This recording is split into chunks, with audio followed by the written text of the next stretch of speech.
Muy buenas tardes, estimado público que se encuentra conectado desde las diferentes regiones del Perú. A nombre del director general del Centro de Estudios en Justicia y Derechos Humanos, Manuel Pando Sánchez, extiendo un cálido saludo a todos ustedes. Hoy, miércoles 25 de febrero, presentamos la tercera conferencia del año, la última del mes de febrero, correspondiente al programa Miércoles de Gestión Pública, espacio donde se abordan temas vinculados a la gestión pública, el derecho administrativo, el control gubernamental y la mejora de la administración estatal. El tema que abordaremos esta tarde se titula Principios del procedimiento administrativo y su impacto en el ciudadano. El objetivo de esta conferencia es explicar la relevancia de los principios del procedimiento administrativo y su impacto en la garantía de los derechos del ciudadano, promoviendo una actuación pública más eficiente, transparente y orientada al servicio de la población. Para desarrollar este importante tema, contamos con la valiosa participación de la doctora Brailín Paredes Aranda, quien muy gentilmente aceptó nuestra invitación. Muchas gracias, doctora, por acompañarnos esta tarde. Daré lectura en este momento entonces a la reseña biográfica de nuestra invitada antes de su disertación.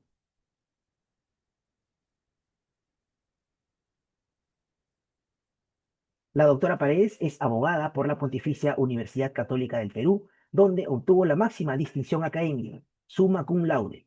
Cuenta además con un título experto en contrataciones públicas por la Universidad de Alicante en España.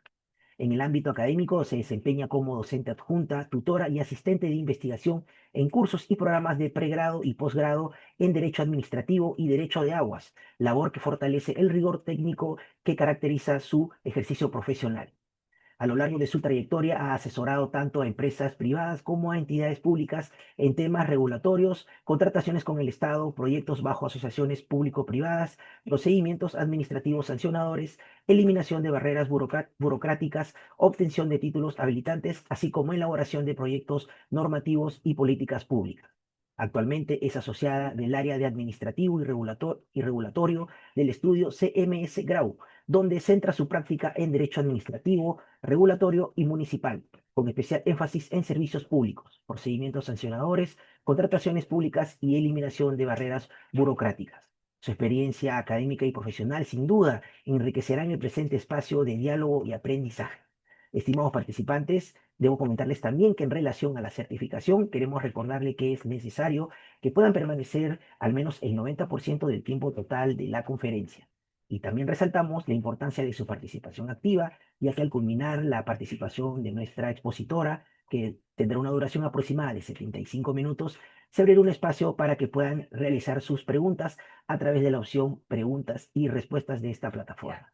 Finalmente, reiteramos nuestro agradecimiento a todos ustedes por su presencia y de manera especial a nuestra distinguida expositora por su contribución académica. Doctora Paredes, muy buenas tardes. Gracias por acompañarnos hoy. Tiene usted el uso de la palabra por el tiempo ya indicado. Bienvenida a este espacio académico. Muchas gracias, Jimmy. Muchas gracias a todo el equipo del Centro de Estudios y Derechos Humanos del Ministerio. Muy feliz, muy honrada por la invitación, por la amable invitación, quien por supuesto gustosamente he aceptado para compartir con ustedes el tema de hoy relacionado a los principios y el procedimiento de administrativo y su impacto en el ciudadano. Voy a proceder a compartir pantalla. Por favor, cualquier interrupción del internet o tema relacionado técnico, por favor, Jimmy, te pediré, me interrumpes nada más para poder solucionarlo a la brevedad. A ver, voy a minimizar. Listo. Entiendo que se ve todo muy bien. Muchas gracias. Todo perfecto, doctora. Perfecto, muchas gracias. Bien, sin más, vamos a dar inicio. Como les comentaba, el tema que nos trae hoy son los principios del procedimiento administrativo, ¿no? Y cómo este impacta en el ciudadano, ¿no? Que es nada más y nada menos que los administrados, como lo llama la Ley de Procedimiento Administrativo General. Para estudiar este tema vamos a dividir la presente ponencia, la presente presentación en dos grandes partes, ¿no? Primero entendamos qué implica o qué es el procedimiento administrativo y luego cómo los principios van a influir en esta configuración, ¿no? De la legalidad. Vamos a ver una serie de los 13 principios que se regulan de manera expresa, como ya mencioné, en la Ley de Procedimiento Administrativo General. Entonces, pasamos a la siguiente. Empezamos con el procedimiento administrativo, ¿no? ¿A qué nos referimos o qué es el procedimiento administrativo? Vamos a partir desde lo básico, ¿no? Y el procedimiento administrativo va a ser aquel cauce, ¿no? Que finalmente va a terminar o es utilizado por las administraciones públicas en general, ¿no? Para las decisiones administrativas que éstas van a tomar, ¿no? En relación a un administrado o un ciudadano, que es lo que conocemos o lo que la Ley de Procedimiento Administrativo General lo llama acto administrativo, ¿no? Entonces, el procedimiento administrativo es este cauce formal previo que da como resultado, ¿no? El acto administrativo. Es la razón de ser de un procedimiento administrativo, ¿no? ¿Por qué es importante o qué es lo que se trata de salvaguardar en este procedimiento administrativo, esta etapa, por llamarlo de alguna manera, previa a la decisión de la autoridad administrativa, ¿no? Que se necesita garantizar justamente los derechos, las garantías de los ciudadanos, ¿no? Eso lo vamos a ver ahora en la lámina siguiente de manera más detallada. Hay unos conceptos, ¿no? Por parte de la doctrina, ¿no? La administración sigue también los cauces de racionalidad que son comunes a todo procedimiento que merezca esta calificación por reunir caracteres de estabilidad, obligatoriedad y fijeza, ¿no? También se menciona, la doctrina especializada ha mencionado que el procedimiento administrativo es este justamente cauce formal impuesto por el ordenamiento, ¿no? Para que la administración apruebe, en este caso español, ¿no? Reglamentos, produzca actos administrativos resolutorios y celebre convenios, ¿no? Una serie de actos administrativos en general. Y un conjunto es un conjunto coherente y ordenado que tiene esta finalidad, conseguir una decisión final acertada, que era lo que comentábamos en la lámina anterior. ¿Cómo está regulado en la ley 27444, ¿no? El TUO, que es el texto único ordenado aprobado por el Decreto Supremo 004-2019-JUS, define el procedimiento administrativo como el conjunto de actos y diligencias tramitados en las entidades, ¿no? Conducentes a la emisión de un acto administrativo que produzca efectos jurídicos individuales o individualizables sobre intereses, obligaciones o derechos de los administrados. Entonces, hasta aquí estamos viendo que hay bastante énfasis en señalar que el procedimiento administrativo es este cauce formal previo a la emisión del acto administrativo.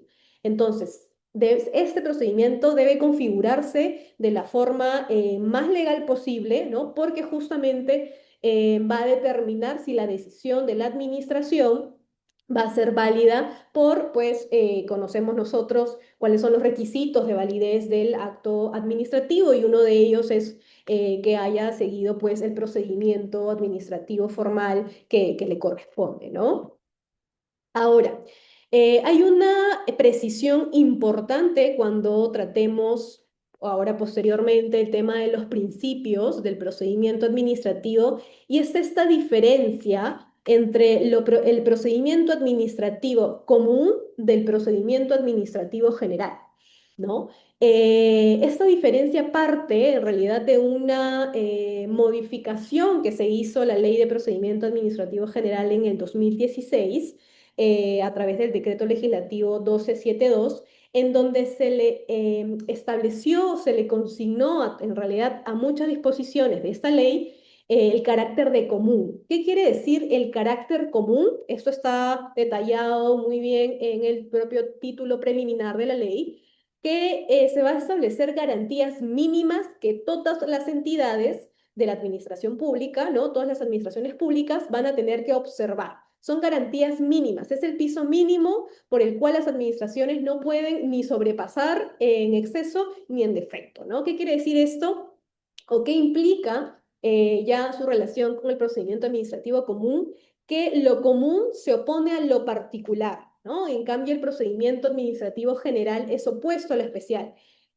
¿Por qué menciono esto? Porque ustedes van a advertir que, que existen procedimientos administrativos en muchas normas sectoriales, ¿no? Entonces, siempre hay dudas si es que debe primar lo especial o lo general y común. Y aquí viene la diferencia importante, Porque cuando estamos ante un procedimiento administrativo general y un procedimiento o reglas que regulan procedimientos especiales, va justamente sí a primar lo especial, ¿no? En razón a la materia o por la tramitación de pautas generales reconocidas en esta ley especial. Pero ¿qué pasa con lo que se denomina procedimiento administrativo común? El procedimiento administrativo común frente a reglas de carácter especial va a primar lo común, justamente por lo que les mencionaba de que este carácter de común va a asegurar condiciones mínimas, ¿no? Vamos a ver que son los derechos, son garantías para los ciudadanos y una de esas garantías mínimas justamente está en los principios que todo procedimiento administrativo debe respetar. Por eso es importante esta diferencia porque estos principios que vamos a estudiar hoy van a ser la fuente, la base mínima de garantía que los ciudadanos o los administrados pueden o deben exigir a las administraciones públicas, ¿no? Entonces, por eso es que acá coloco que se centra en el ámbito subjetivo de la aplicación de las normas, ¿no? Y aplica evidentemente a todo el universo de entidades y autoridades de la administración pública. Entonces, este carácter común, tanto de la ley de procedimiento en algunas materias, como las del principio, van a ser muy importante y determinante no solo a nivel teórico, sino también en la práctica, ¿sí? Ante procedimientos administrativos especiales. Bien, aquí he dejado una realidad pequeña referencia al artículo de la Ley de Procedimiento que trata sobre el procedimiento administrativo electrónico, más que nada para reflexionar acerca de toda la regulación que hay ahora y que se está implementando cada vez más, ¿no? En el Estado, el tema de desde el gobierno digital, ¿no? Todo lo relacionado a inteligencia artificial, sé que eso es administrativo electrónico, pero tenemos que igual tener en cuenta que así estemos en un ámbito electrónico o virtual, el procedimiento administrativo tiene que respetar todos los principios, derechos y garantías que se prevén en la Ley de Procedimiento Administrativo General, ¿no? Sin que se afecte, como bien se señala en la ley, el derecho de defensa ni la igualdad de las partes, ¿no? Debiendo prever las medidas pertinentes cuando el administrado no tenga acceso a medios electrónicos, ¿no? Y aquí también, pues, tenemos una barrera, por llamarlo de alguna manera, principal de el acceso a medios electrónicos por parte de los administrados, ¿no? Es una etapa de cambios que se está viviendo actualmente en el país ya desde hace algunos años, desde la emisión de la Ley de Gobierno General, como lo mencionaba, ¿no? Pero hay que tener en cuenta que toda esta nueva regulación que poco a poco se va a ir mejorando, no obsta o no es alguna excepción para que igual se les respete todos los principios, derechos y garantías que establece la ley de procedimiento, ¿no? Dentro de ellas, como les decía, los principios que vamos a estudiar hoy. ¿Qué más? Para entender los principios necesitamos saber, ¿no? La función del procedimiento administrativo. Ya sabemos que es la etapa previa que conlleva a la emisión del acto administrativo, ¿no? Pero ¿cuál es su función, ¿no? Tiene una función legitimadora del acto administrativo, justamente porque constituye uno de los requisitos de validez para que el acto administrativo, pues, valga la redundancia, sea considerado válido, ¿no? Segundo, tiene una función garantista de los derechos e intereses que pueden verse afectados por el acto administrativo, ¿no? Vamos a ver, o ustedes pues bien saben que hay actos administrativos de varios tipos, ¿no? De gravamen, actos administrativos que otorgan a favor de los administrados cierta solicitud, cierto pedido, ¿no? Hay otros actos administrativos que sancionan, hay otros actos administrativos que ordenan, ¿no? Entonces, con la incidencia o la importancia del acto administrativo, la importancia que tiene, pues va a derivar justamente en esta etapa, este cauce formal previo, ¿no? Que tiene que garantizar que ese acto administrativo efectivamente se brindó de manera válida, ¿no? Y finalmente, una de las funciones principales de esta etapa de procedimiento administrativo es que tiene una función racionalizadora, ¿no? Para la toma de decisiones bajo criterios de racionalidad y objetividad. Y ahora la importancia, ¿no? Ya lo habíamos establecido desde una primera parte, como les decía, en la emisión de un acto administrativo válido, ¿no? Pero ¿cuál o por qué también es importante este cauce formal, que es el procedimiento administrativo? Porque el incumplimiento de las reglas, de los principios que vamos a estudiar, van a tener una consecuencia directa, ¿no? En el acto administrativo, y es que este acto administrativo puede ser nulo si es que se contraviene justamente estas reglas o este cauce formal que está relacionado al procedimiento administrativo, ¿no? Hoy vamos a estudiar el tema de los principios, pero hay otras muchas formalidades que la ley también establece para el procedimiento administrativo, pero sí quiero que se tenga en claro que estos principios que vamos a estudiar tienen una importancia, como les decía, no solo dogmática, sino práctica muy directa, porque la no advertencia de estos principios puede derivar directamente a la nulidad del acto administrativo, ¿no? Entonces, ya teniendo esta pequeña noción, este pequeño concepto o la importancia, las funciones, ¿no? La fundamentación del procedimiento administrativo, vamos a ver una de las garantías o uno de los derechos que tienen los administrados, pero en base a los principios del procedimiento administrativo. Los fundamentos prácticos de estos principios es que, bueno, en la teoría general del derecho, ¿no? Estos principios desempeñan un papel fundamental, ¿no? Porque permiten interpretar las normas, ¿no? Sirven de base para la construcción jurídica y facilita la labor del operador del derecho, ¿no? Esos principios van a ser el margen de toda la actuación administrativa, y eso también es importante porque si bien estamos hablando directamente del procedimiento administrativo, esos principios también se trasladan a cualquier actuación administrativa de las administraciones públicas, evidentemente en lo que sea aplicable. ¿Qué quiere decir eso? O un ejemplo, ¿no? Por ejemplo, las fiscalizaciones. Las fiscalizaciones no son procedimientos administrativos, son actuaciones de la administración pública, pero no por eso no van a estar exentas de la aplicación de los principios, ¿no? Porque estos principios, como digo, si bien están aplicados directamente al procedimiento administrativo, según la ley de procedimiento, en el título preliminar también se establece que las normas de carácter común, como los principios, van a servir a todas las actuaciones de la administración pública. Entonces, es importante también señalar eso, ¿no? Como les decía, es el margen, ¿no? Que les va a permitir a las entidades, a las autoridades administrativas o a los propios operadores del derecho, y ni siquiera a los operadores del derecho, a los propios ciudadanos, ¿no? A interpretar normas, a tener una base para la construcción jurídica, y, como les decía, facilita también la labor del operador del derecho, ¿no? ¿Cuál es la relevancia de estos principios, ¿no? Que deben ser usados como parámetros, ¿no?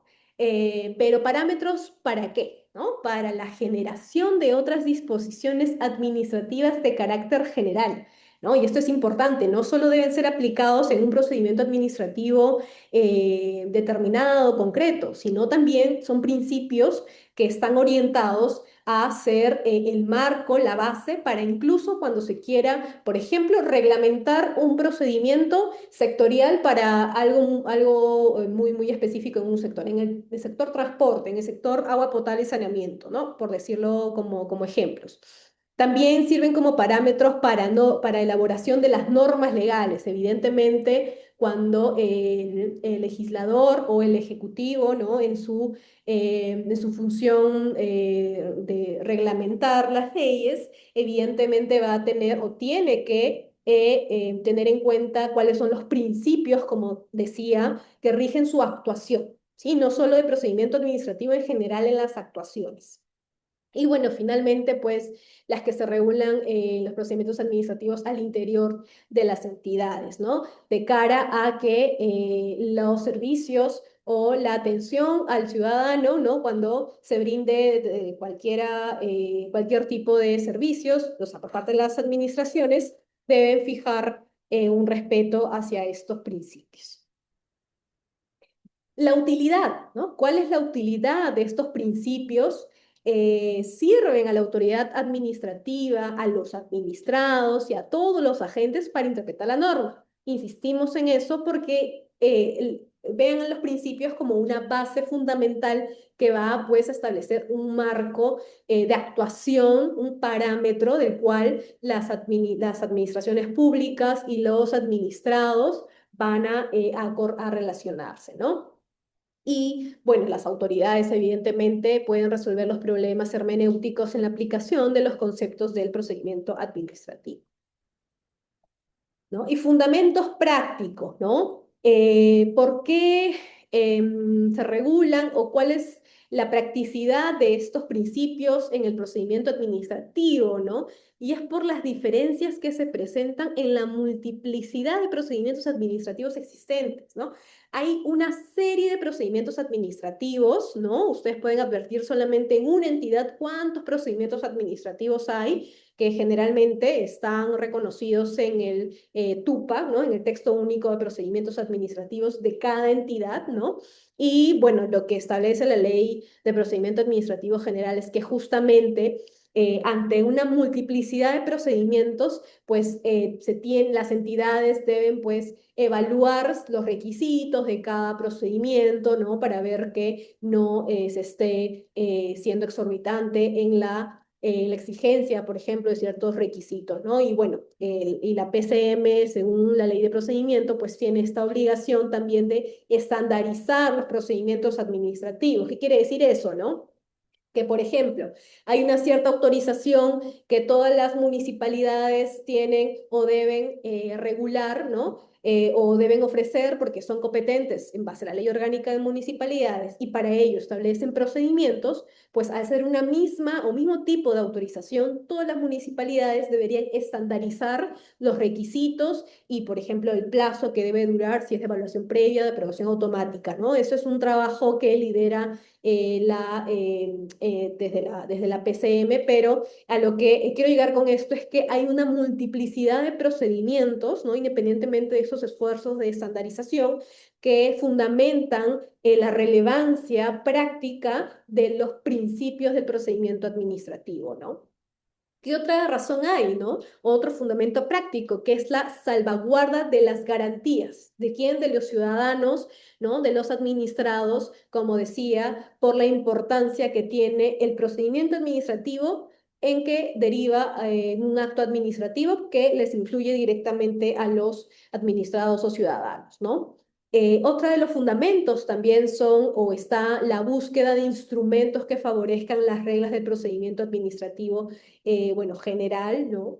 Y por último, el propósito de facilitar la mayor uniformidad posible, ¿no? Evidentemente, el establecimiento de estos principios conlleva a que las administraciones públicas no tengan tratos diferenciados y se basen o tengan en cuenta una serie de requisitos, garantías, derechos mínimos, ¿no? Para que los administrados puedan salvaguardar sus derechos, ¿no? Y tener una decisión fundada de manera legal en derecho, ¿no? ¿Qué dice la ley de procedimiento administrativo sobre los principios, ¿no? Justamente resalta este valor de que los principios sirven también de criterio interpretativo para resolver cuestiones que puedan suscitarse en la aplicación de las reglas del procedimiento, ¿no? Como parámetros para la generación de otras disposiciones administrativas y para suplir los vacíos del ordenamiento administrativo, ¿no? Y la relación de principios, esta es una cita que vamos a ver, no tiene carácter taxativo. ¿Qué quiere decir eso? Que estos principios son los mínimos que se reconocen en la ley de procedimiento, pero también pueden aplicarse otros del derecho en general cuando y siempre que favorezca al administrado, ¿no? Este favorecimiento al administrado es la base fundamental de toda la ley de procedimiento administrativo general, está en uno de los títulos preliminares, ¿no? Que ninguna ley especial puede establecer condiciones menos favorables a los administrados que las previstas justamente en la ley de procedimiento administrativo general. Eso es lo que hace o lo que hablábamos hace unas diapositivas atrás, cuando nos referíamos al carácter común de ciertas reglas de esta ley, como los principios, ¿no? Estos principios quiere salvaguardar justamente que ni una ley especial pues establezca condiciones menos favorables a los administrados. ¿Qué más? Tenemos un poco de reflexión sobre los principios antes de entrar a cada uno de ellos, ¿no? Y es que para el ordenamiento jurídico peruano, la incorporación positiva de principios va a implicar el reconocimiento de postulados medulares y rectores dirigidos a servicios de guías para la acción administrativa. Esto es muy importante, ¿no? Porque la inobservancia de un principio debe ser considerada como más grave que el incumplimiento de cualquier otra norma sustantiva o procedimental, ya que el infractor no solo va a violar una regla jurídica positivizada, sino también los valores que subyacen a todo el régimen jurídico de la materia, ¿no? Entonces, eso es muy importante. Una vulneración a un principio es más grave que una regla procedimental cualquiera, ¿no? Porque estos principios son sinónimo de los valores que rigen todo un régimen jurídico del derecho administrativo en este caso, ¿no? Y bien, entonces, teniendo estos conceptos preliminares en claro, el tema de qué es el procedimiento administrativo, cuál es la importancia, ¿no? Y cómo los principios encuentran su fundamento práctico en el procedimiento administrativo, hemos establecido una clasificación un poco de manera de dos partes, ¿no? Y es que hay principios que están relacionados o establecen obligaciones directas a las administraciones públicas y otro grupo de principios que se constituyen como garantías, ¿no?, directas a los administrados. Ahora, eso no quiere decir que si un principio es una garantía, no es obligación de la administración, ¿no? Al contrario, debe ser una mayor obligación, solo que a efectos de la explicación para esta ponencia los hemos dividido en dos grandes grupos para que ustedes puedan advertir cómo hay una serie de principios que están relacionados directamente con la administración y otros que hablan directamente sobre las garantías de los administrados, como si fueran dos caras de una misma moneda, ¿no? Eso es lo que he querido tratar de graficar cuando hablo de esta clasificación. No es que hay una jerarquía mayor que otra o una importancia mayor, sino son dos caras de la misma moneda que van a jugar, ¿no?, para justamente sostener todo este parámetro que estábamos conversando del ordenamiento jurídico administrativo. Entonces, empezamos por el primer grupo, ¿no?, que son los principios que establecen obligaciones directas, ¿no?, a las administraciones públicas. Y el principio de cabecera o el principio que es la base fundamental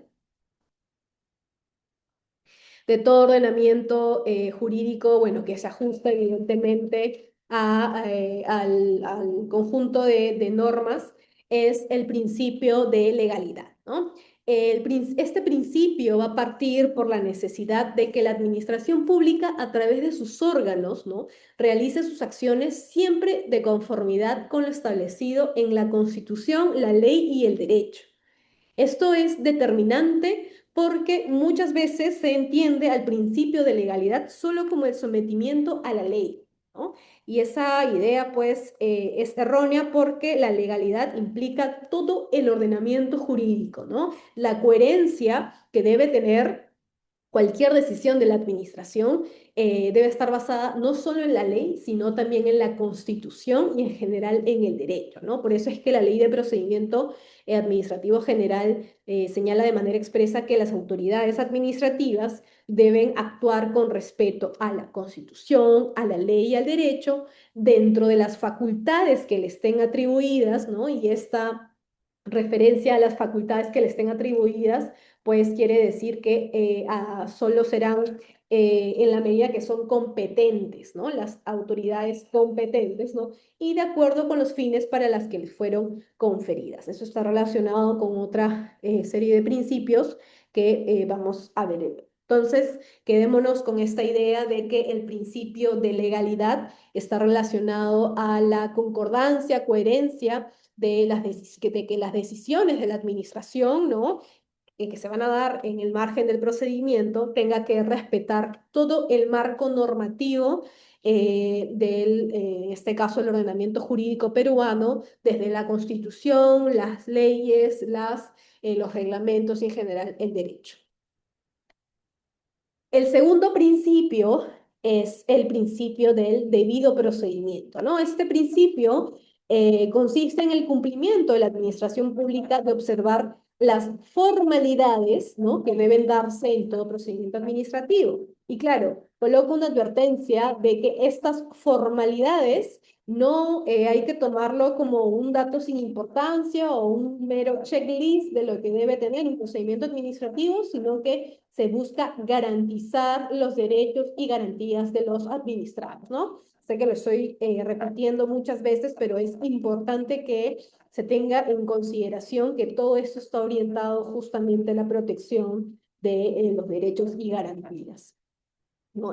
Por ello, la ley de procedimiento establece incluso algo más detallado sobre el principio del debido procedimiento, ¿no? Y establece que los administrados van a gozar de los derechos y garantías implícitos al debido procedimiento administrativo. Y aquí hace una lista, ¿no? Sobre los derechos y garantías que hay que prestar atención, son solo de modo enunciativo, más no limitativo, es decir, no es taxativo. Igual, pueden haber otras garantías, otros derechos que no se listen, ¿no? Pero solamente se están listando algunos. Por ejemplo, el derecho a ser notificados, acceder al expediente, a refutar los cargos, a exponer argumentos, a presentar alegatos complementarios, a ofrecer y producir pruebas, a solicitar el uso de la palabra, ¿no? Cuando corresponda, obtener una decisión motivada en un plazo razonable y a impugnar las decisiones que les afecten, ¿no? La institución del debido procedimiento administrativo se rige por los principios del derecho administrativo, ¿no?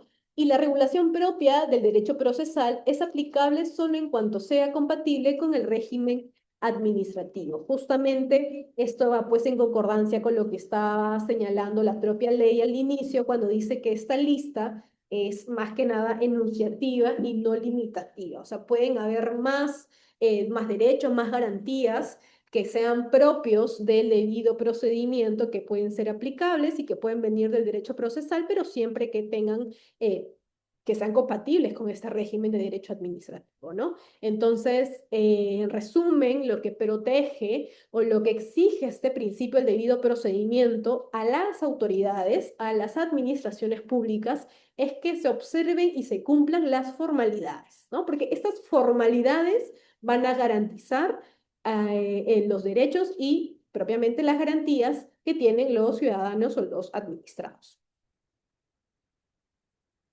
Y ahora pasamos a otro de los principios, el relacionado al principio de impulso de oficio, ¿no? Es importante, hay que tener en claro que este principio rige en todas las fases del procedimiento administrativo, ¿no?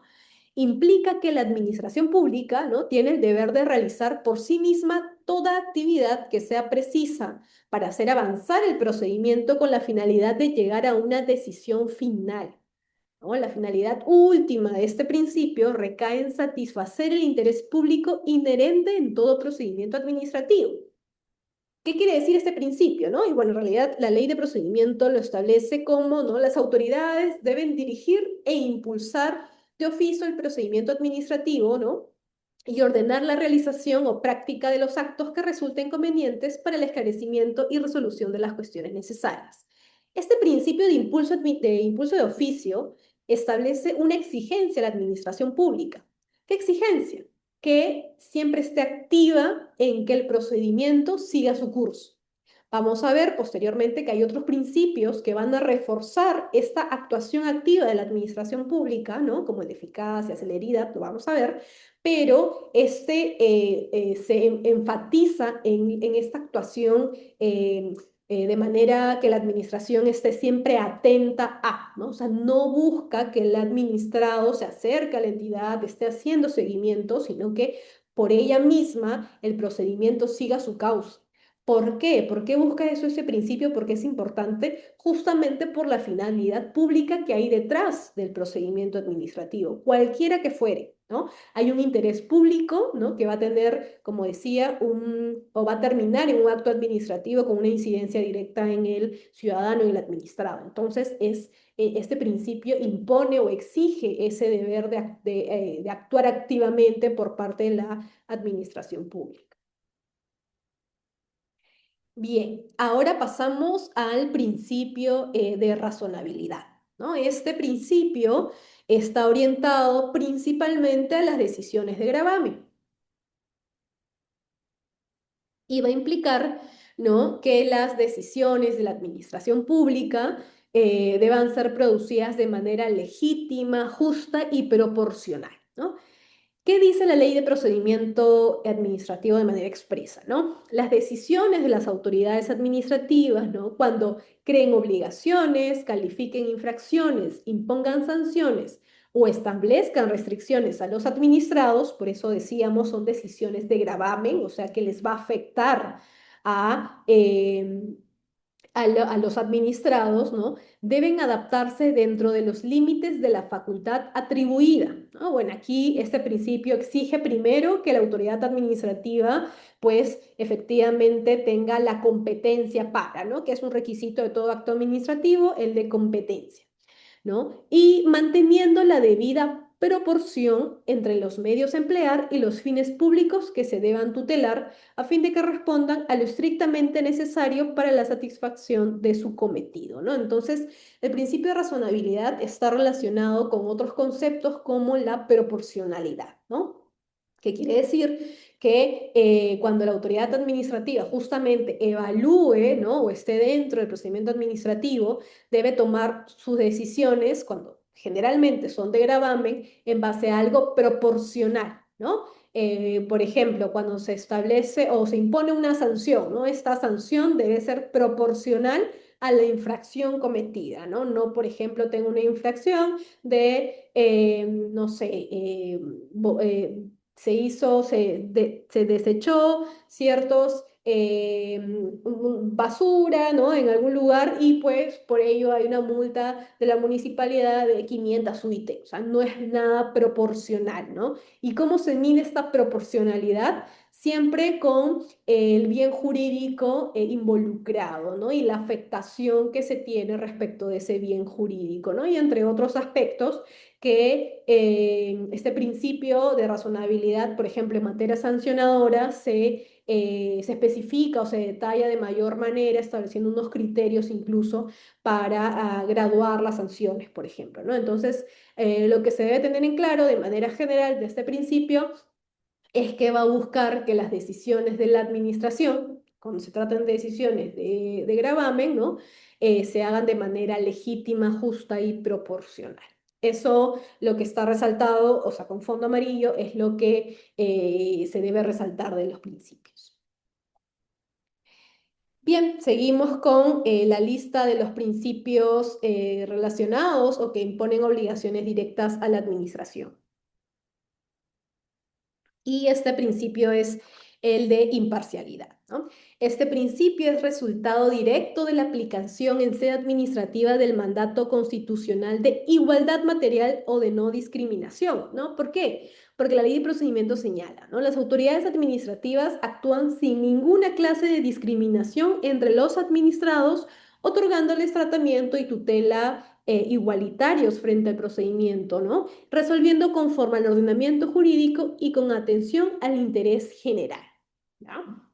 Esto está desde una mirada del tratamiento a los ciudadanos. Como bien lo señalo, es un mandato o está aplicando el mandato directo de la Constitución relacionado a la igualdad material o no discriminación, ¿no? La autoridad administrativa no puede discriminar a los administrados, ¿no?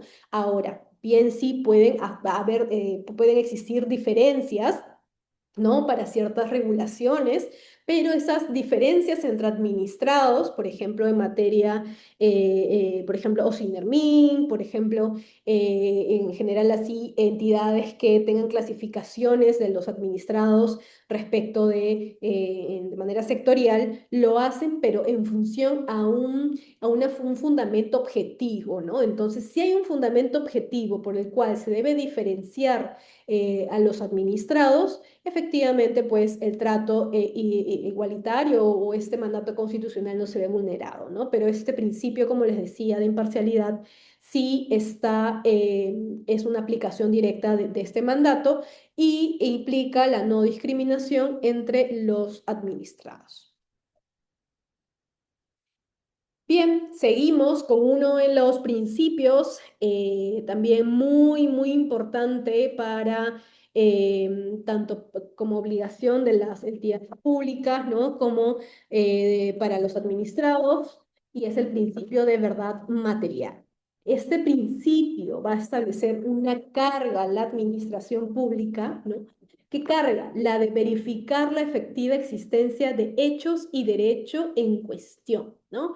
¿Qué dice la ley de procedimiento, no? En el procedimiento, la autoridad administrativa competente deberá verificar plenamente los hechos que sirven de motivo a sus decisiones, para lo cual deberá adoptar todas las medidas probatorias necesarias autorizadas por ley, aun cuando no hayan sido propuestas por los administrados o hayan acordado eximirse de ellas. Por ello es que este principio va a imponer una carga a la administración y le va a establecer o le va a exigir que debe la administración pública verificar la efectiva existencia de los hechos y derechos. Ahora, hay un tema importante aquí y es en realidad la aplicación de este principio, pero matizado. ¿En dónde? En los procedimientos trilaterales. Hasta ahora lo que hemos venido explicando y lo que hemos hablado está relacionado evidentemente a los procedimientos bilaterales. ¿Cuáles son los procedimientos bilaterales? Donde hay dos sujetos, la administración pública y el administrado, ¿no? Una relación bilateral. Pero ¿qué pasa? Hay otros procedimientos administrativos, y son procedimientos administrativos especiales, que quizás lo hayan escuchado, es el procedimiento trilateral, donde hay tres sujetos en un procedimiento, ¿no? La administración pública y dos administrados. Entonces, ¿qué es lo que, o cómo se atenúa este principio de verdad material en procedimientos trilaterales? Y es que en estos casos, en los trilaterales, la autoridad administrativa estará facultada a verificar por todos los medios disponibles la verdad de los hechos, pero que le son propuestos por las partes, ¿no? Sin que ello signifique una sustitución del deber probatorio que corresponde a estas, ¿no? Sin embargo, la autoridad administrativa estará obligada a ejercer dicha facultad cuando su pronunciamiento pudiera involucrar también al interés público, ¿no? Entonces, ¿qué quiere decir esto? Que en los procedimientos trilaterales, la verdad material o la carga de la administración pública va a estar principalmente sobre los hechos, materia de o que les sean aportado por los administrados, por las partes de este procedimiento, repito, especial trilateral, ¿no? Y evidentemente, pues aquí, de todas formas, no se elimina la carga de la administración pública de plano. La administración pública continúa con esta obligación, con esta exigencia, pero de manera atenuada o matizada, ¿no? Y pues, si es que advierte alguna contradicción o algo relacionado a los hechos, por ejemplo, de las partes, pues tiene la obligación de ir hacia esa verdad material y solicitarle más pruebas, por ejemplo, ¿no?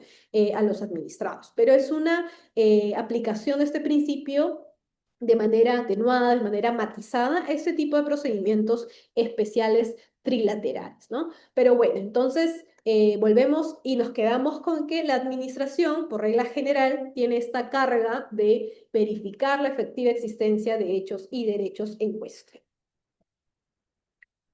Bien, seguimos ahora con, bueno, pues uno de los principios que están relacionados con implementar mecanismos de transparencia y es el principio de participación, ¿no? Toda la ley de procedimiento establece.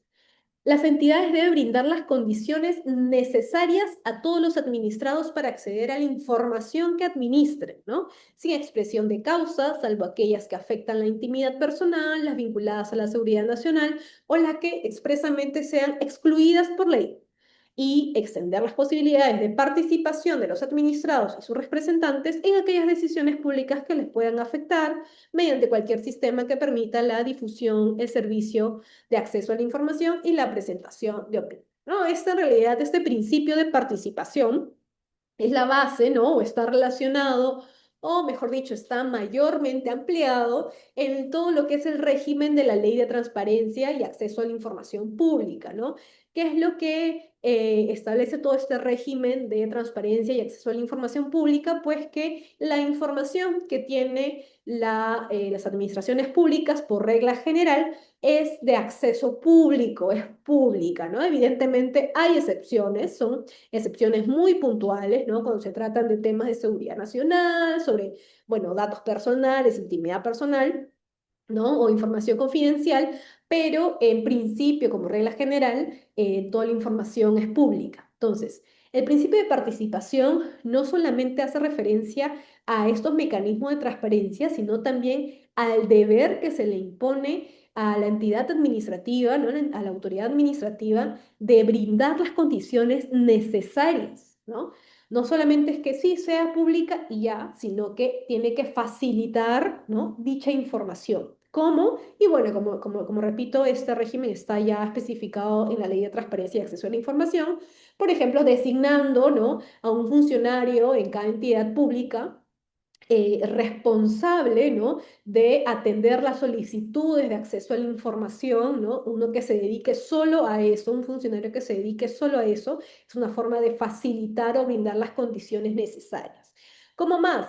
Por ejemplo, si solicito información de manera virtual, que me la den por correo o de manera física, ¿no? Sacarles un fotocopia o acceso al expediente, porque también es otro principio, lo vamos a ver, son formas o condiciones que la autoridad puede o debe, mejor dicho, realizar en aras de que sea transparente y de fácil acceso a la información con la que cuenta, ¿no? Ese es el principio de participación. ¿Por qué de participación? Porque los ciudadanos, o se les permite a los ciudadanos formar parte, ¿no? Participar, ¿no? De las decisiones en base a la información que la propia entidad pública posee. Entonces, ese también es una, como decíamos, uno de los principios conectados con obligaciones directas para la administración pública. Y bueno, aquí otros principios también para la administración, que es el principio de simplicidad, ¿no? Los trámites establecidos por la autoridad deberán ser sencillos, debiendo eliminarse toda complejidad innecesaria, ¿no? Los requisitos exigidos deben ser racionales y proporcionales a los fines que se persigue cumplir, ¿no? Esto también, pues, se relaciona bastante con la normativa de simplificación administrativa, ¿no? Hace unos años salió una ley incluso detallando cuáles son los documentos prohibidos de solicitar por parte de las entidades, ¿no? Ojo que esto, documentos prohibidos de solicitar, ya estaba regulada en la ley de procedimiento, ¿no? Pero luego se emitió una norma en la que se detallaba, por ejemplo, copias de DNIs o vigencia de poderes, ¿no? Una serie de documentos de esa naturaleza, evidentemente cuando el procedimiento pues no exija o no lo tenga como un requisito principal por la propia naturaleza del procedimiento, ¿no? Pero lo que quiere hacer referencia a este principio es justamente eso, ¿no? Que los trámites en realidad deben ser sencillos, no deben ser complejos. Esto está relacionado también con el principio de uniformidad, ¿no? La autoridad administrativa debe establecer requisitos similares para trámites similares. Recuerdan que hace unas láminas atrás estábamos hablando de esta obligación o este mecanismo, ¿no?, de estandarización de los procedimientos administrativos se fundamentan pues en este principio de uniformidad, ¿no? Trámites similares, requisitos similares, ¿no? Lo que mencionábamos, si las municipalidades, por dar un ejemplo, provinciales, tienen la competencia, la función de brindar autorizaciones relacionadas a licencias de funcionamiento, ¿no? Por decir algo, evidentemente, pues tiene que estandarizarse los requisitos en función a la zona, ¿no? Ya obviamente va a ser más detallado, pero son trámites similares que deben ser, tener requisitos similares y ese es el principio de uniformidad, uniformizar los procedimientos para que el administrado, pues, pueda tener mayor facilidad, ¿no? Simpleza de encontrarse o a tramitar en esos procedimientos. Hay otro de los principios también determinantes en un procedimiento administrativo, que en realidad este principio incluso eh, forma parte de todo este régimen de las actuaciones de la administración, y es el principio de predictibilidad o confianza legítima. ¿Qué quiere decir o a qué hace referencia este principio, no? Que la autoridad administrativa va a brindar a los administrados información veraz, completa, confiable sobre cada procedimiento a su cargo, de modo tal, y esto es lo que se busca con este principio, es que el administrado pueda tener una comprensión cierta de los requisitos del trámite, la duración, de los resultados posibles que pueda obtener, ¿no? La ley de procedimiento lo establece, ¿no? Las actuaciones de esas autoridades deben ser congruentes con las expectativas legítimas de los administrados, ¿no?, generados por la práctica y los antecedentes administrativos. Evidentemente, salvo que por razones que expliciten por escritos se decida apartarse de ellos, ¿no? ¿Qué más? La autoridad administrativa se somete al ordenamiento jurídico vigente y no puede actuar arbitrariamente, ¿no? En tal sentido, la autoridad administrativa no puede variar irrazonablemente e inmotivadamente la interpretación de las normas aplicables, ¿no? Este principio también exige una suerte de una debida motivación, ¿no?, de las decisiones de la autoridad. Este principio de verdad es muy importante, como les decía, es una de las bases que no solamente se aplican al procedimiento, ¿no?, o que se pueden ver en el procedimiento, sino también en general en cualquier actuación de la administración. Bien, seguimos con el siguiente principio de privilegios de controles posteriores, ¿no? Y este principio, o la tramitación, mejor dicho, de los procedimientos administrativos, se va a sustentar en la aplicación de la fiscalización posterior, ¿no? Reservándose la autoridad administrativa el derecho de comprobar la veracidad de la información presentada, el incumplimiento de la normativa sustantiva y aplicar las sanciones pertinentes en caso que la información presentada no sea veraz, ¿no? Que implica comprobar la veracidad de la información presentada, el cumplimiento de la normativa y aplicar sanciones en caso la información no sea veraz. Ahora, vamos a ver cómo juega esto, ¿no? Porque a favor del administrado hay una presunción de que se presume que todo lo aportado por el administrado responde a la verdad de los hechos, ¿no? Pero como decíamos hace unas láminas atrás, la administración, a través del principio de verdad material, tiene la obligación de verificar que efectivamente esos hechos, ¿no?, corresponden efectivamente a la verdad, ¿no? Y puede ser a través del principio de privilegio de controles posteriores, que están más o está orientado a aquellos procedimientos que son de aprobación automática, ¿no? En los procedimientos de aprobación automática, ¿no?, donde se presentan los requisitos que establece la norma y la autoridad administrativa otorga lo que solicita el administrado, ¿no? La administración sí presume que los documentos son ciertos, pero eso, en principio de verdad material, va a exigirle a la administración que pueda hacer un control posterior para verificar efectivamente que los documentos eran veraces. Y aquí otros dos principios también muy importantes relacionados, y es el de principio del ejercicio legítimo poder, ¿no? Que está relacionado a que exclusivamente las competencias atribuidas a las autoridades se tiene que prever que la finalidad prevista en las normas está siendo cumplida justamente por la administración, ¿no? ¿Y esto para qué? Para evitar el abuso del poder. Y el principio de responsabilidad, que no es desarrollado en realidad mucho en nuestro ordenamiento jurídico peruano, ¿no? Que es el que la autoridad administrativa está obligada a responder por los daños ocasionados contra los administrados como consecuencia de su mal funcionamiento de la actividad administrativa. ¿No? Las entidades o servidores van a asumir las consecuencias. Este principio de responsabilidad está muy desarrollado, por ejemplo, en Europa, ¿no? Donde las administraciones responden de manera directa por algún mal funcionamiento en el sistema, por ejemplo, incluso hasta por servicios públicos, ¿no? Pero como les decía, este tema aquí no está muy desarrollado, pero eso no obsta pues a que el administrado, el ciudadano pueda hacerlo valer o reclamar, ¿no?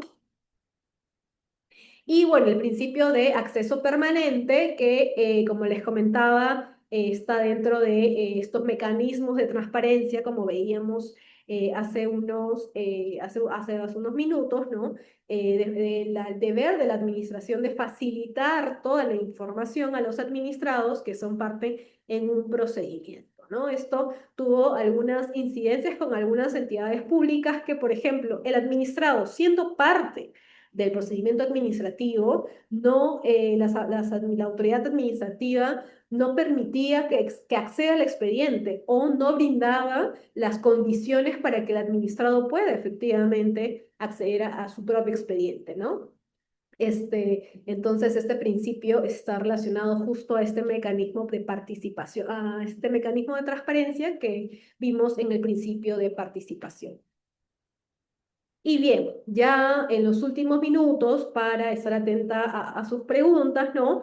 Vamos a terminar, y estos son ya, es un grupo más pequeño, que son los principios que se constituyen como garantías directas de los administrados, ¿no? Y vuelvo a repetir, los principios que hemos visto son garantías de los administrados, pero lo hemos clasificado de forma tal de tener diferentes percepciones para que se evidencia, ¿no? Cuáles están dirigidos directamente a la administración y cuáles están dirigidos directamente a los ciudadanos. Pero recuerden, los principios que estamos clasificando son dos caras de la misma moneda, ¿no? Forman parte de todo este conjunto de parámetros mínimos que debe garantizar todas las administraciones públicas, ¿no? No importa que haya una ley especial, no puede regular algo menos favorable a lo que estamos estudiando el día de hoy.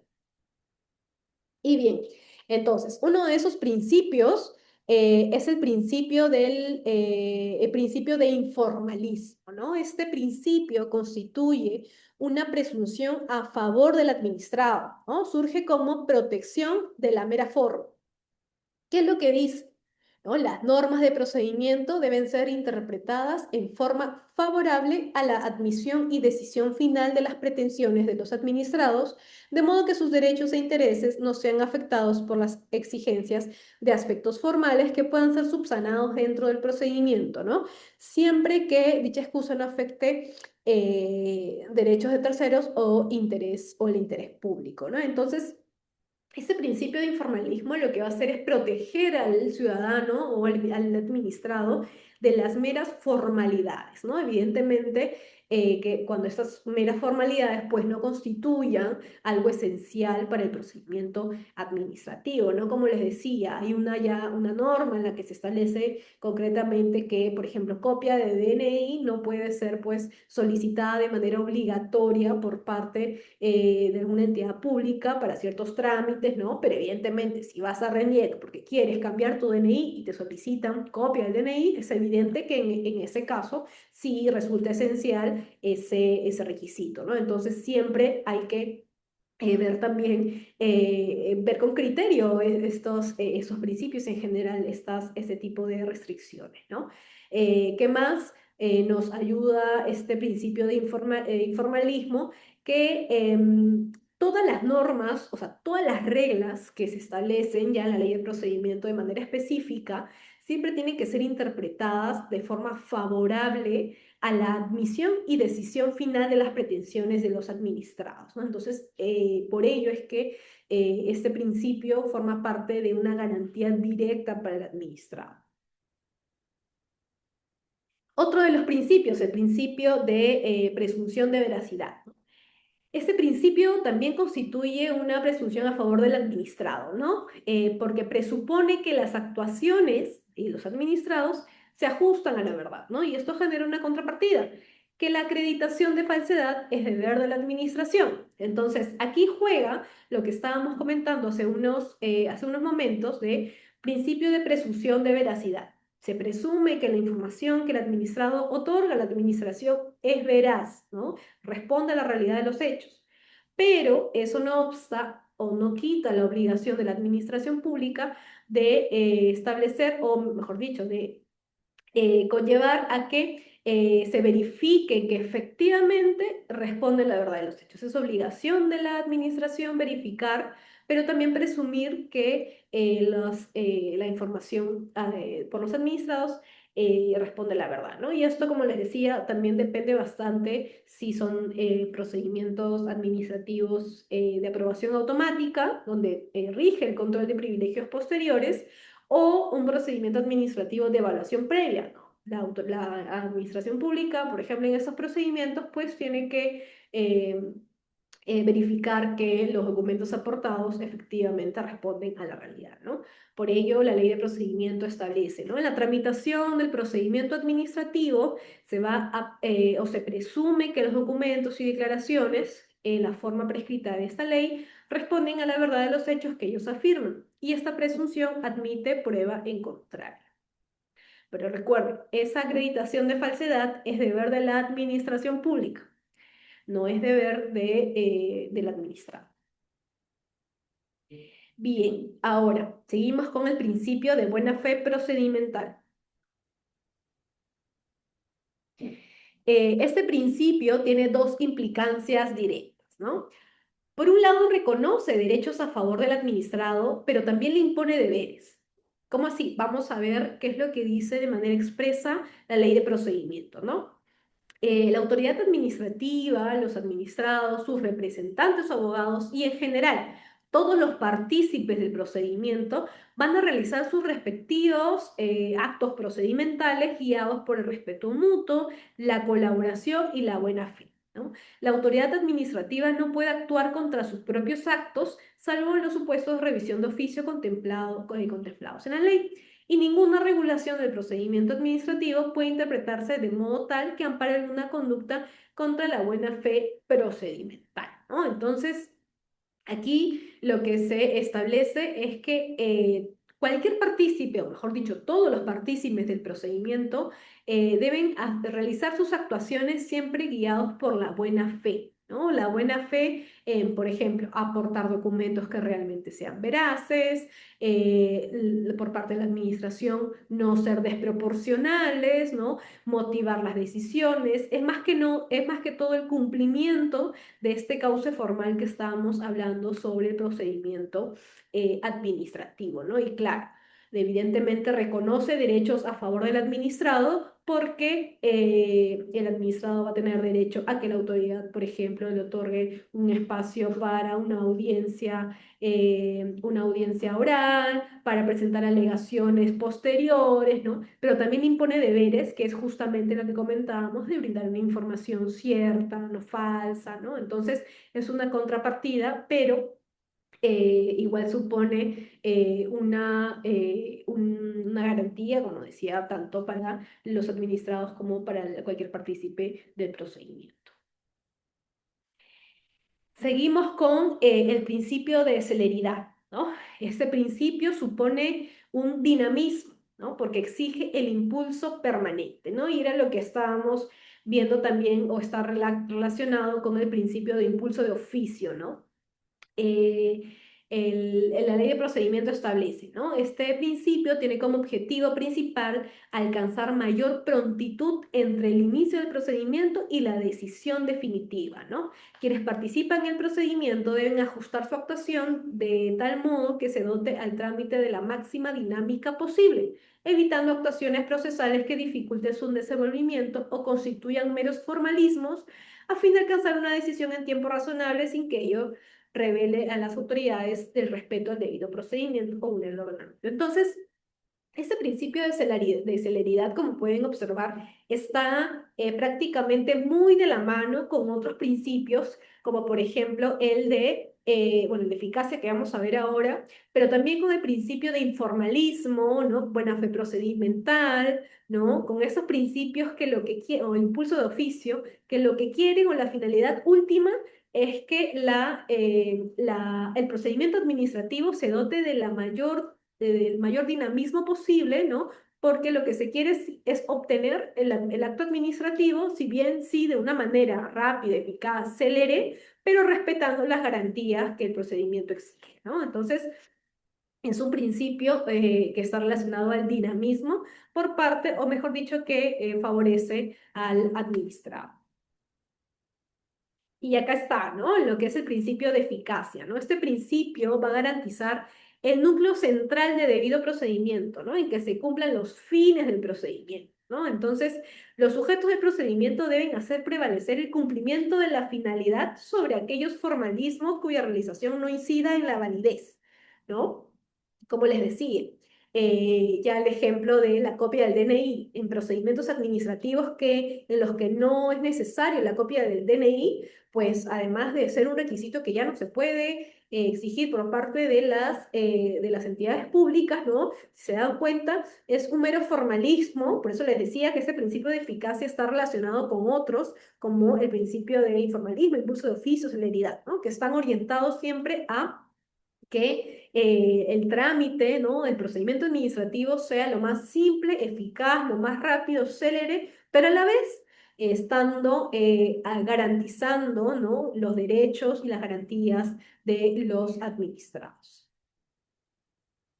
Y bien, con eso terminamos esta parte de la explicación de los principios del procedimiento administrativo y haciendo un poco un resumen de lo que hemos visto. Es importante establecer o señalar que estos principios no solo están orientados específicamente sí al procedimiento administrativo, sino también a las actuaciones de la administración pública y aquí, claro, estaba todo pues justificado o en realidad tenía razón de ser en que la ley de procedimiento administrativo es una ley de procedimiento que tiene el carácter común, ¿no? Vuelvo a repetir, quizás para los que se han conectado de manera posterior, este carácter común exige a todas las administraciones públicas, ¿no? Que cuando regulen o también al legislador, evidentemente, cuando se regulen procedimientos administrativos o actuaciones en normas especiales, sectoriales, no se impongan condiciones menos favorables a las garantías, a los principios, a los derechos que se establecen en la Ley de Procedimiento Administrativo General, ¿no? Ahora, aquí me permito y aprovecho unos minutos para aclarar. En algunas normas especiales, ¿no? Ustedes van a advertir, por brindarles un ejemplo, una regla procedimental, ¿no? La ley de procedimiento establece que como mínimo deben las entidades dar un plazo de 5 días a los administrados para que presenten descargos si es que se les imputa alguna infracción y una posible sanción, ¿no? 5 días. Pero si la norma especial no dice 5 y dice 15 días, tenemos primero una discordancia, ¿no? Porque la norma, la Ley de Procedimiento Administrativo General dice 5, pero la especial dice 15. Pero cuando hay ese tipo de discordancias, lo que se debe observar, lo que debe primar es qué es lo más favorable al administrado. Si lo más favorable al administrado, evidentemente, son 15 días porque va a tener más tiempo para preparar sus descargos, entonces sí se va a aplicar la ley especial, pero no porque esté sobre la norma común, sino porque, y ese es el fundamento, es una garantía que favorece al administrado. Y además hay que recordar que la ley de procedimiento administrativo común dice un plazo mínimo de 5 días, o sea que las autoridades en realidad pueden dar más, ¿no? Porque esa es la idea, de que se le brinde mayor tiempo, bueno, a las autoridades y evidentemente va a depender pues del procedimiento que va a coadyuvar a que los administrados tengan mayor tiempo para preparar sus descargos. No es solo un ejemplo, ¿no? De unas discordancias entre norma común y norma especial. Y justamente en estas discordancias o en general en la regulación sectorial, los principios van a ser la base, parámetro de cualquier actuación, tanto de los procedimientos administrativos como de las actividades o actuaciones de la administración pública. Entonces, ya un poco en hora, quedo atenta a las preguntas. Sé que Jimmy me va a ayudar para poder responder a las preguntas que han estado formulando. Doctora Paredes, muchísimas gracias por su intervención, por su presentación. Tenemos muy buenos comentarios. Muchas gracias también a las más de 1.500 personas que nos vienen acompañando en la sesión de este día miércoles. Un tema muy interesante, doctora. Voy a compartirles, sí, brevemente algunas de las interrogantes que el público nos ha hecho llegar. Preguntan, doctora, ¿cuáles considera usted que son los principios del procedimiento administrativo que tienen mayor impacto directo en el ciudadano, en su opinión, ¿no? Gracias, Jimmy. Sí, justo es una pregunta que al estudiar desde hace mucho tiempo el tema de los principios del procedimiento me hice, por eso al inicio de la presentación hice una propuesta de clasificación de estos principios, ¿no? Porque sí advierto que hay algunos que están relacionados de manera directa, como decíamos, hacia la administración pública, en imponer exigencias, obligaciones, ¿no? Directa, de manera directa, pero hay otros que sí tienen un impacto mayor y para mí, en este grupo de los que tienen impacto en el ciudadano son los principales, los que están relacionados al tema de transparencia y acceso a la información, lo que veíamos, ¿no? Participación, acceso al expediente, ¿no? Porque en realidad el acceder a esta información, estos principios que rigen estas actuaciones, ¿no? De las administraciones públicas le va a permitir al ciudadano contar con los medios necesarios para la defensa sobre cualquier tema o sobre cualquier solicitud posterior, ¿no? O dentro del mismo procedimiento, para que pueda hacerlo de manera, pues, con conocimiento, ¿no? Eso es uno de los principios, los que están relacionados al tema de transparencia y acceso a la información. Y segundo, como decía, también explicaba el principio de predictibilidad y confianza legítima, ¿no? De que la administración pues debe otorgarle a los administrados, a los ciudadanos, toda la información completa y veraz, ¿no? Y estar siempre en concordancia con las decisiones que por la práctica, que es lo que se conoce como jurisprudencia administrativa, ya ha tomado, ¿no? ¿Por qué? Porque esto me va a permitir como ciudadano, ¿no? Verificar, ¿no? Averiguar, ¿no? Si sobre cierto caso cierta entidad pública ya ha decidido, ¿no? Con un razonamiento, sé que en mi caso, que es similar, va a decidir algo similar, ¿no? Y evidentemente esto va a exigir una concordancia en toda la actuación de la administración pública, que puede sí, que se puede apartar de ese razonamiento, pero tiene que motivarlo, ¿no? Entonces, yo creo, a mi opinión personal, que estos dos grupos de principios, los relacionados al acceso a la información pública y el de predictibilidad o confianza legítima, serían los más resaltantes de cara al ciudadano en su participación en la administración pública, ¿no? En la relación que tenga con la administración pública. Muchas gracias, doctora Paredes, por absolver la primera consulta. Preguntan también lo siguiente, doctora, felicitaciones por su presentación y mi consulta es la siguiente. Si pudiera catalogar por niveles la aplicación del principio de razonabilidad en las entidades públicas, ¿qué nivel le daría? ¿Básico, intermedio o avanzado? Gracias por la pregunta. No me queda tan clara, pero entiendo que hace referencia a la importancia, ¿no? Del principio de razonabilidad, ¿no? Que está relacionado a la proporcionalidad. Y es importante destacar, al menos soy fiel creyente de que todos los principios no tienen jerarquías entre sí, ¿no? Sí apoyo la teoría de que en realidad todos los principios. Como hemos visto, hay muchos que se relacionan o están determinados en la ley de procedimiento, ¿no? Nuestro legislador lo ha decidido así. Separarlos, por más de que a veces traten o tengan una finalidad última, y es que todos los principios en su conjunto van a establecer este marco, este parámetro para interpretar las normas, para establecer, para regular las nuevas normas, ¿no? O para incluso aplicar ante vacíos. Entonces, si bien el principio de razonabilidad o proporcionalidad, ¿no?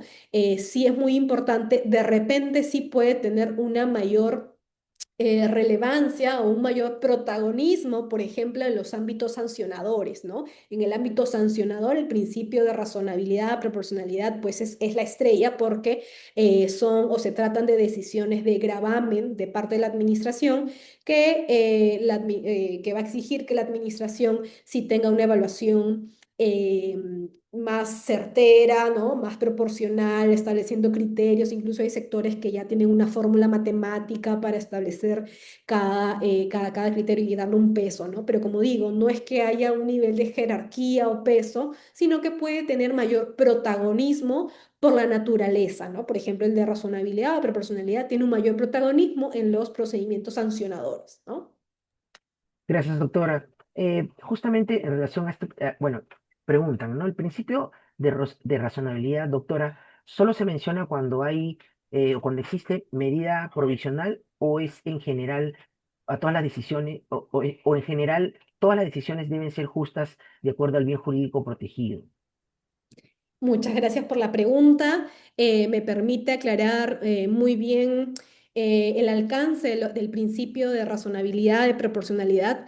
No solo está en la aplicación, como decía, de los procedimientos administrativos, sino en realidad de cualquier actuación administrativa. Por ejemplo, la fiscalización. La fiscalización no es un procedimiento, es una actividad de la administración, una actuación, ¿no? ¿Y cómo se aplica, por ejemplo, el criterio de razonabilidad o de proporcionalidad?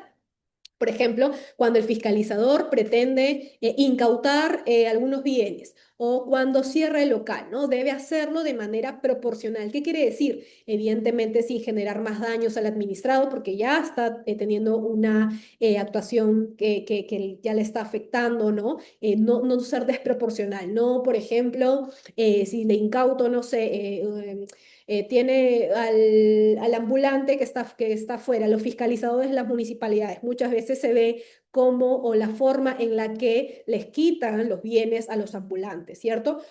Está legitimado, sí, que, pues, por ejemplo, incauten los bienes o que se los lleven al depósito municipal, pero es la forma, ¿no? La proporción de cómo se los hacen. A veces los golpean. Entonces, sí, esa proporcionalidad es un ejemplo, ¿no? Que no está en un procedimiento, no está en una actuación administrativa, ¿no? Pero sí tiene que ser aplicado en general, en cualquier actuación, no solo en los procedimientos administrativos.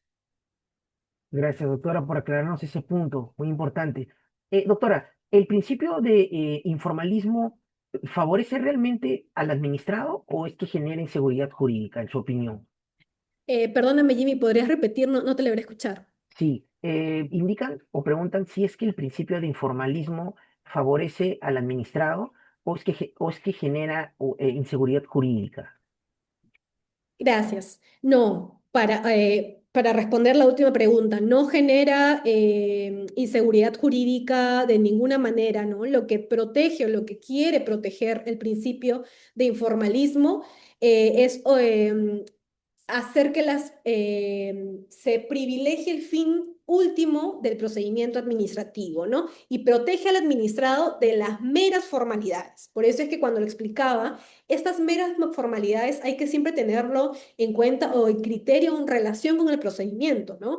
Ahí les decía el ejemplo de la copia del DNI, ¿no? Ya está establecido que, por ejemplo, la copia del DNI no puede ser exigido por las entidades públicas, pero si hay un trámite que sí exige la comprobación de la identidad y que no se pueda obtener por algún otro medio, y es necesario la copia del DNI, pues en ese momento esa formalidad sí puede ser exigida, pero siempre es en el contexto, en la naturaleza del procedimiento, qué es lo que se quiere llegar. Por eso es que hablábamos de ese núcleo que pretende el procedimiento, ¿no?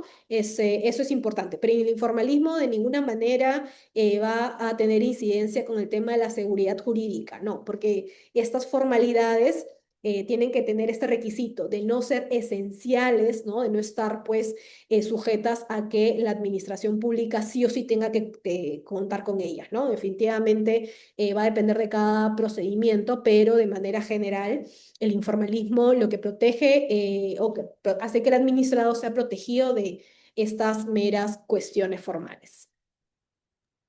Gracias, doctora, por resolver también esa interrogante. Nos preguntan también, ¿considera, doctora, que la motivación de los actos administrativos es hoy suficiente para garantizar transparencia? Perdóname, Jimmy, considero que los qué de los actos administrativos. Sí, si usted considera que la motivación de los actos administrativos es hoy suficiente para garantizar transparencia. Gracias. No, definitivamente el tema de la motivación, si bien es un elemento muy importante en la configuración de la validez de un acto administrativo, no es el único medio que va a ayudar a la transparencia, ¿no?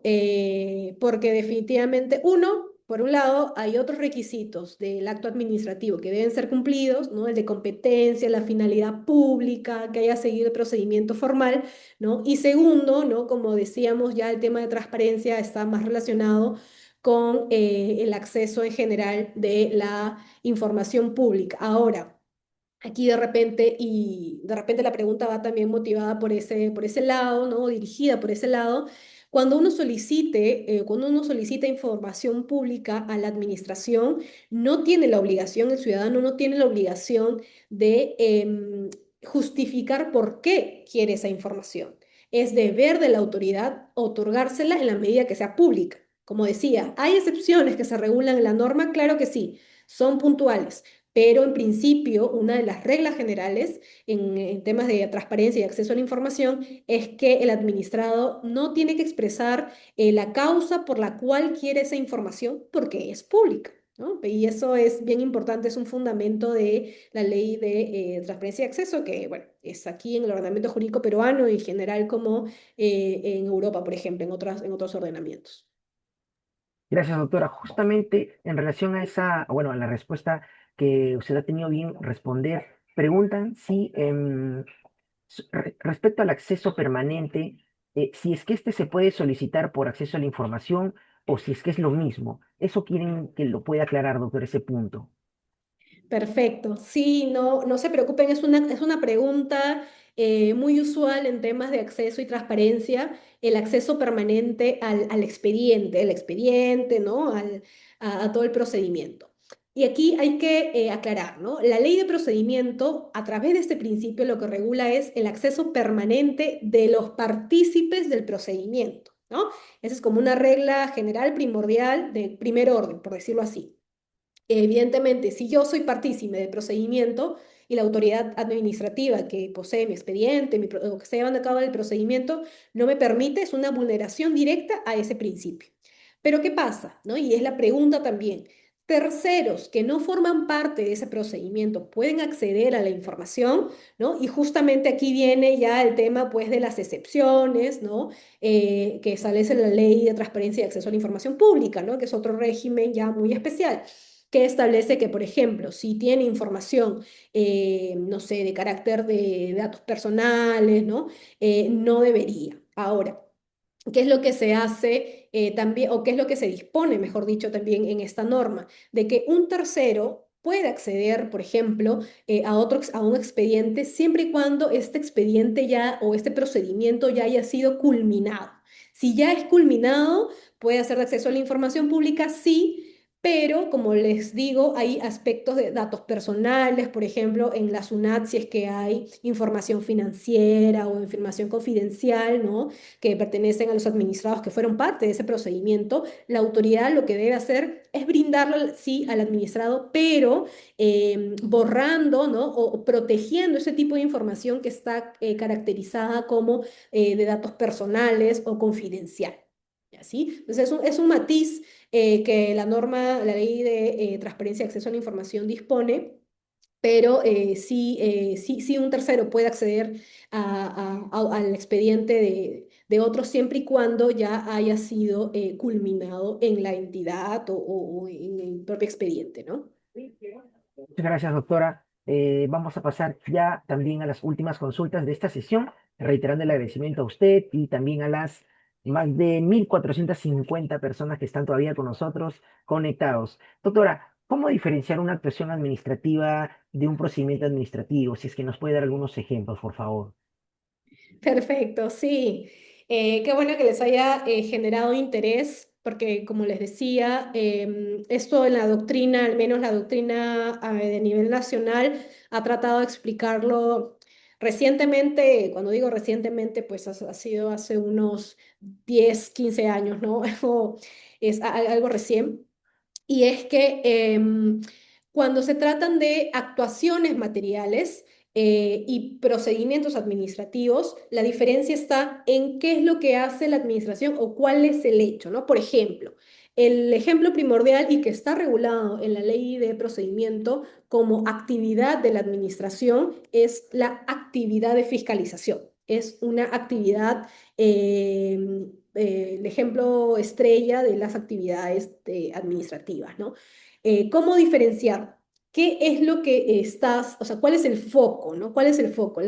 Literalmente las actuaciones cuando el fiscalizador va y, no sé, cierra el local, te pone una orden, solo el hecho de tú acercarte a un funcionario y te está, por ejemplo, está tratando em, alzándote la voz, o sea, son actuaciones. Las actuaciones hacen referencia a hechos, ¿no? Y el procedimiento, bueno, ya está establecido en una norma, procedimentalmente hay reglas, ¿no? Ahora, es una diferencia primero en el ámbito material, ¿no? Actuaciones materiales de la administración.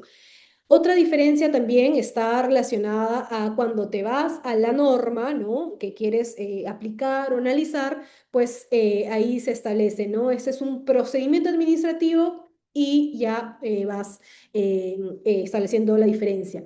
Quiero aclarar igual que este tema, si bien se está tratando de diferenciar, ¿no? En algunos ámbitos, como por ejemplo el tributario, esta diferencia no está clara o no es establecida ni siquiera. ¿Por qué?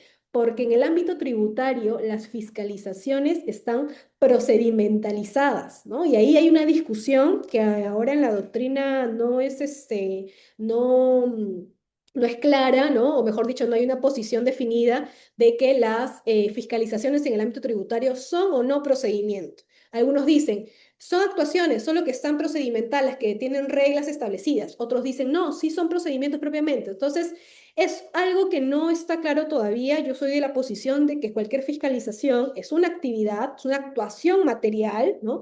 Y los procedimientos administrativos, pues tienen una serie de reglas, una serie de, no solo de aspectos formales, sino también toda un cauce formal, que es lo que hemos visto, por ejemplo, el día de hoy, ¿no? Pero perdóname, ninguno de los dos puede vulnerar, sea actuaciones materiales, actividades o procedimiento, pueden vulnerar los principios que hemos visto el día de hoy. Muchas gracias, doctora. Y voy a compartirle rápidamente la última consulta de una participante. Eh, Sí.